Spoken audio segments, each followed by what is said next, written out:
দক্ষিণ ভারতীয় সুপারস্টার আল্লু অর্জুন ভারতীয় সিনেমায় তার দাপট অনেকের চেয়ে বেশি। অন্যদিকে বলিউডের জনপ্রিয় অভিনেত্রী প্রিয়াঙ্কা চোপড়া এখন নিজ ইন্ডাস্ট্রির চেয়ে হলিউডের দিকে বেশি মনোযোগী। এবার এই দুই তারকাকে জুটি বেঁধে ভারতীয় সিনেমায় অভিনয় করতে দেখা যাবে। সম্প্রতি এমন খবরই দিয়েছে ভারতীয় গণমাধ্যম। সিনেমার পরিচালক শাহরুখের জওয়ানের এটলি এর নির্মাতা বর্তমানে পুষ্পা খ্যাত তারকা আল্লু অর্জুনকে নিয়ে নির্মাণ করেছেন A6 নামে নতুন একটি সিনেমা। আর এতেই দেখা যেতে পারে প্রিয়াঙ্কা চোপড়াকে। অ্যাকশনে ভরপুর সিনেমাটি তৈরি হচ্ছে এটলির নিজস্ব স্টাইলে। আল্লু অর্জুনও পুরো সময় এই সিনেমায় ব্যয় করেছেন। শুটিং শুরুর আগে নির্মাতা প্রিয়াঙ্কার সঙ্গে তার চরিত্র নিয়ে আলাপও করেছেন।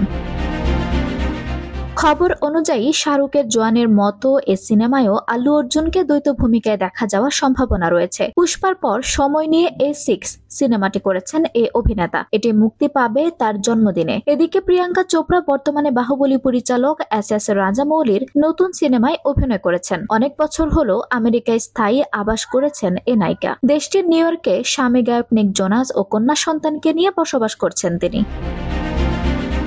গত মাসে ভাইয়ের বিয়ে উপলক্ষে মুম্বাই এসেছিলেন। বিয়ের আনুষ্ঠানিকতা শেষ করে হায়দ্রাবাদে যান। সেখানে নতুন সিনেমার শুটিং শুরু করেছেন বলে ভারতীয় গণমাধ্যম জানিয়েছে। এতে তার নায়ক দক্ষিণেরই আরেক সুপারস্টার মহেশ বাবু। এই সিনেমাটি আগামী বছর মুক্তি পাবে।